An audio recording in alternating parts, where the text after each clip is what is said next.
여러분, 한 가지 질문을 드리면서 시작할게요.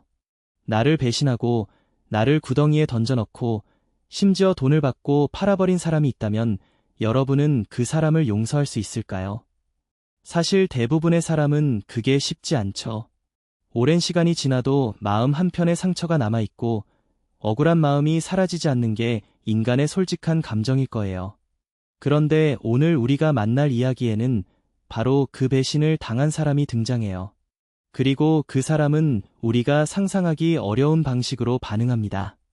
분노도 아니고 복수도 아니고 바로 눈물 어린 용서였어요. 이 이야기는 창세기, 그러니까 성경의 맨 첫 번째 책의 마지막 장, 신장에 담겨 있어요. 창세기는 세상이 시작된 이야기부터 시작해서 오늘 우리가 볼 신장으로 막을 내립니다. 그 마지막 무대에 서 있는 사람, 바로 요셉이에요.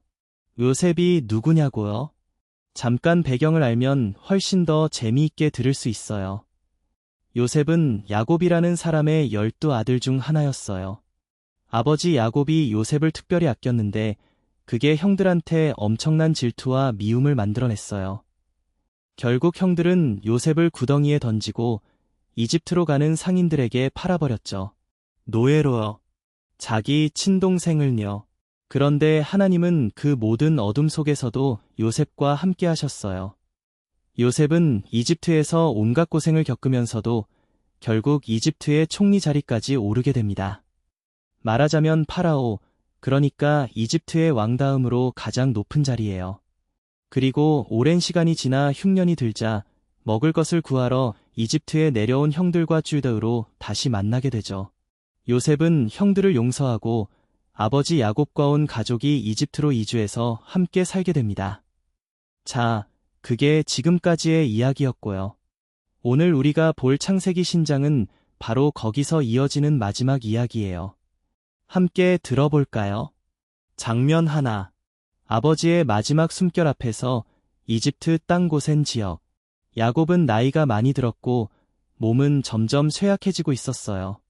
그는 아들들을 한 명 한 명 불러 마지막 말을 남기고 마침내 숨을 거두었습니다. 147세였어요. 요셉은 아버지 곁에 있었어요. 아버지의 눈이 천천히 감기는 걸 보면서 요셉은 아버지 얼굴 위로 몸을 구부리고 엉엉 울었어요. 이 장면을 상상해 보세요. 이집트 총리라는 높고 대단한 자리에 있는 사람이 아버지 앞에서 어린아이처럼 울고 있는 거예요. 권력도, 지위도 그 순간만큼은 아무 의미가 없었어요. 그는 그냥 아버지를 잃은 아들이었어요.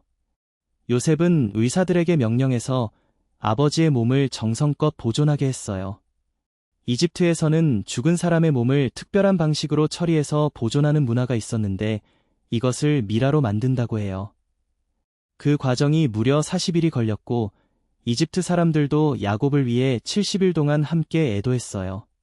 외국인 노인을 위해 이집트 왕실이 70일 동안 슬픔을 나눈 거예요. 그게 요셉이 이집트에서 얼마나 존경받는 인물이었는지를 보여주는 장면이기도 해요. 장면 둘. 왕에게 부탁을 드리러 가다 야곱은 살아있을 때 이런 유언을 남겼어요.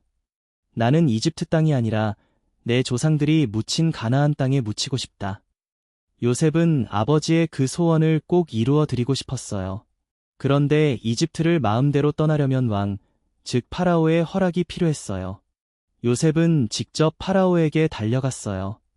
저의 아버지께서 돌아가시기 전에 제게 이렇게 말씀하셨습니다. 내가 죽으면 가나안에 있는 무덤에 묻어 달라고요.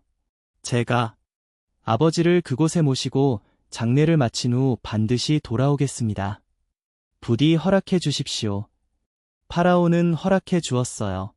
그냥 허락한 게 아니라 이집트의 신하들과 군인들, 마차와 기병대까지 함께 보내주었어요. 가나안까지의 긴 여정을 호위하는 거대한 행렬이 만들어진 거죠. 요셉의 형제들도 다 함께 했어요. 야곱의 자녀들이 모두 모여서 아버지를 가나안으로 모시러 떠난 거예요. 요셉의 집안 사람들, 이집트 왕실의 신하들, 군인들까지 얼마나 긴 행렬이었을지 상상이 되시나요? 그들이 요단강 근처에 이르렀을 때 잠시 멈춰서 크게 슬퍼하고 울며 애도하는 시간을 가졌어요. 그 소리를 들은 가나안 사람들이 깜짝 놀라서 말했어요. 이집트 사람들이 저렇게 슬피 우는 걸 보라. 그래서 그 장소의 이름이 이집트의 애곡이라는 뜻으로 불리게 되었다고 해요.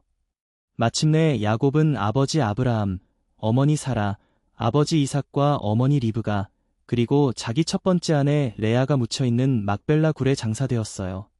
조상들이 함께 잠들어 있는 땅에서 야곱도 쉬게 된 거예요.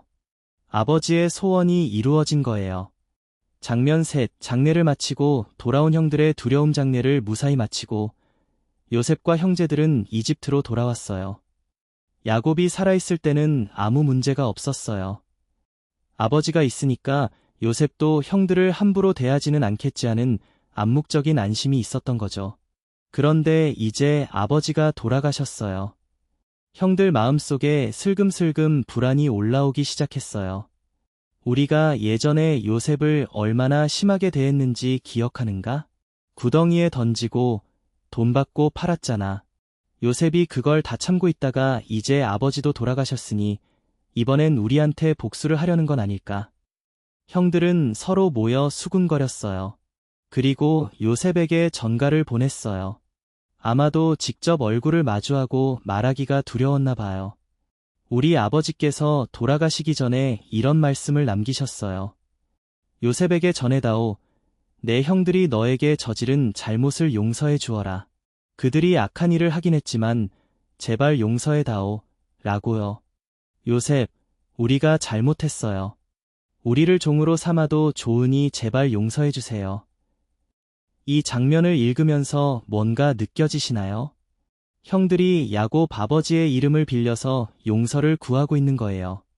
그만큼 그들은 두려웠던 거죠. 오랜 세월이 지나도 그 죄책감과 두려움은 사라지지 않았던 거예요.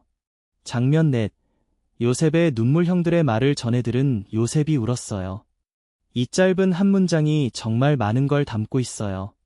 요셉은 화를 낸 게 아니에요. 소리를 지른 것도 아니에요. 그냥 울었어요. 왜 울었을까요? 형들이 아직도 자신을 무서워하고 있다는 게, 아직도 그 죄책감을 안고 살고 있다는 게 요셉에게는 참 가슴 아팠을 거예요. 요셉은 오래전에 이미 형들을 용서했거든요. 그런데 형들은 그 용서를 여전히 완전히 받아들이지 못하고 있었던 거예요.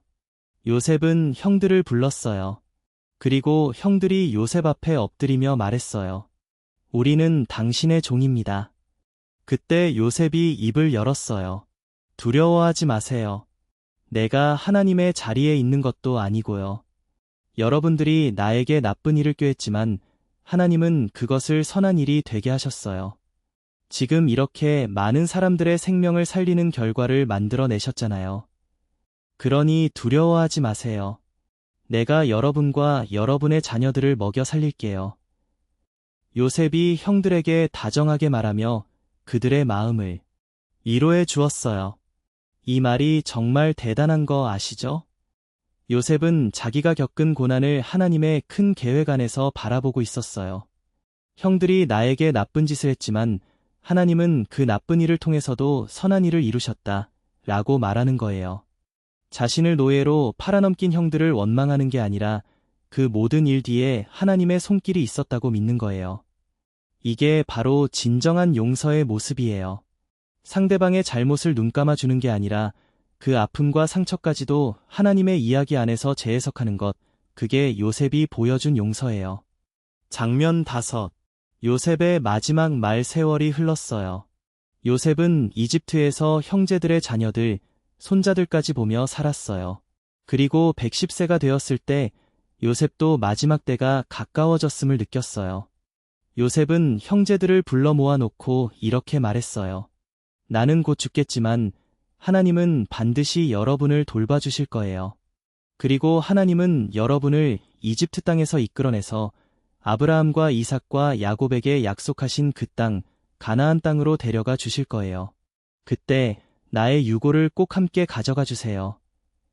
요셉은 자신이 죽은 후에도 약속의 땅으로 가고 싶었던 거예요.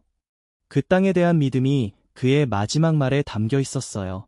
그리고 요셉은 110세를 살다가 눈을 감았어요. 사람들은 요셉의 몸을 정성껏 보존하여 이집트 땅에 임시로 모셔두었어요. 훗날 훨씬 나중에 모세가 이스라엘 백성을 이집트에서 이끌고 나올 때 정말로 요셉의 유고를 함께 가지고 나갔다는 기록이 성경에 남아 있어요. 요셉의 마지막 부탁은 수백 년 후에 이루어진 거예요. 그 믿음이 결국 현실이 된 거죠. 자, 오늘 이야기를 함께 정리해 볼게요. 창세기 신장에는 세 가지 큰 장면이 있어요. 첫 번째는 야곱의 죽음과 장례예요. 아들 요셉은 아버지의 마지막 소원을 이루어 드리기 위해 이집트 왕의 허락을 받아 가나안 땅까지 긴 여정을 떠났고 조상들 곁에 아버지를 모셨어요. 효도는 단순히 살아계실 때만이 아니라 마지막 순간까지도 이어지는 거더라고요. 두 번째는 형들의 두려움과 요셉의 용서예요. 아버지가 돌아가시자 형들은 두려움에 떨었지만 요셉은 눈물로 그들을 받아들였어요. 하나님이 나쁜 일을 선한 일로 바꾸셨다는 요셉의 고백은 고통을 하나님의 눈으로 바라보는 믿음의 언어였어요. 세 번째는 요셉의 마지막 말이에요. 하나님의 약속을 믿으며 자신의 유골까지 그 약속의 땅으로 가져가 달라는 부탁. 요셉의 삶 전체가 하나님을 향한 신뢰로 가득 차 있었어요. 오늘 우리가 요셉에게서 배울 수 있는 건 뭘까요? 용서는 쉬운 일이 아니에요. 특히 깊은 상처를 준 사람을 용서한다는 건 정말 어려운 일이죠. 그런데 요셉은 말해요. 내가 이 모든 걸 혼자 감당한 게 아니라 하나님이 이 모든 일 뒤에 계셨다고요. 그 믿음이 용서를 가능하게 했어요. 우리도 살아가다 보면 억울한 일, 배신당하는 일, 마음 깊이 상처받는 일들을 만나요. 그럴 때 요셉처럼 이렇게 물어볼 수 있을 것 같아요. 하나님, 이 일 뒤에 당신이 계신 건가요? 이 아픔을 통해서도 선한 일을 이루실 건가요? 그 믿음이 우리 마음을 조금씩 열어줄 거예요. 용서를 향해, 회복을 향해. 창세기는 이렇게 마무리돼요. 세상이 시작되는 이야기로 열린 이 책이 한 사람의 용서와 믿음으로 닫히는 거예요. 참 아름다운 마무리 아닌가요? 오늘 이야기 어떠셨나요? 다음에도 함께해요. 구독과